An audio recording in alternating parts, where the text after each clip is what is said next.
Flower decor അങ്ങനെ പറയാം. അപ്പൊ നമുക്ക് ക്രാഫ്റ്റുകൾ പോവാം. അപ്പൊ ഇങ്ങനത്തെ ഒരു സ്റ്റിക്ക് ഞാൻ പെയിന്റ് ചെയ്തെടുത്തിട്ടുണ്ട്. അതിലാണെങ്കിൽ ഒരു ഫ്ലവറും ഞാൻ കട്ട് ചെയ്തെടുത്തിട്ടുണ്ട്. ഈ ഫ്ലവറില് മിഡില് നമുക്ക് കുറച്ച് യെല്ലോ കളർ അടിച്ചു.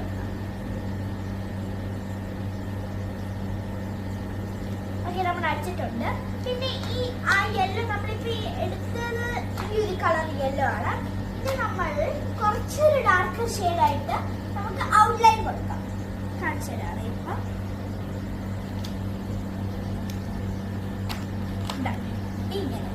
ഇങ്ങനെ നമ്മളങ്ങനെ ചെയ്തെടുക്കാം. പിന്നെ നമ്മളിവിടെ കുറച്ച് ലീവ്സ് എടുത്തിട്ടുണ്ട്, അതവിടെ വെക്കട്ടെ. നമുക്ക് ഗ്ലൂ എടുക്കാം. നിങ്ങൾക്കൊന്നെങ്കിൽ ഫെവിസ്റ്റിക് എടുക്കാം, അല്ലെങ്കിൽ ഗ്ലൂ ഗൺ എടുക്കാം. ഗ്ലൂ ഗൺ ആണ് ഇതിന് നല്ലത്. ഇനി നമുക്ക് ഇതിലോട്ട് ഈ ഫ്ലവറിന്റെ ബാക്ക് സൈഡിൽ നമുക്ക് ഗ്ലൂ ഒട്ടിച്ചു കൊടുക്കാം. ഇങ്ങനെ സ്റ്റിക്ക് ചെയ്യാം. ബാക്കിലാണ് ഇങ്ങനെ സ്റ്റിക്ക് ചെയ്യുന്നുണ്ട്.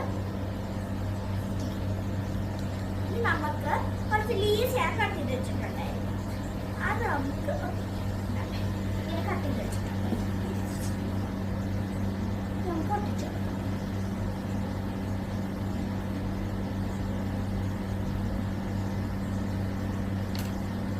സെക്കൻഡ് ലീഫ്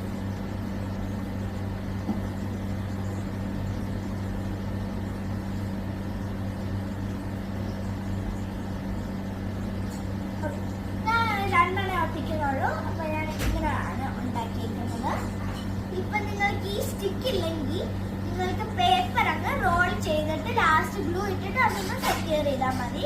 അപ്പൊ ഈ സ്റ്റിക്കില് ഇടാവും. അത് കഴിഞ്ഞിട്ട് അല്ലെങ്കിൽ നിങ്ങൾക്ക് colour paper, green colour paper use ചെയ്തിട്ട് ചെയ്യാം. ഗ്രീൻ കളർ പേപ്പർ ഞാൻ പറഞ്ഞാൽ A4 സൈസ് എല്ലാം ഇട്ടിട്ട് അങ്ങനെ ചുരുട്ടിയിട്ട് ഗ്ലൂ ഇട്ടിട്ട് അങ്ങനെ ചെയ്തിട്ട് പിന്നെ ഏതെങ്കിലും ഗ്രീൻ കളർ എടുത്തിട്ട് കളർ ചെയ്യും. അപ്പൊ ഇത്രയുള്ള ക്രാഫ്റ്റ്. ബൈ. സോ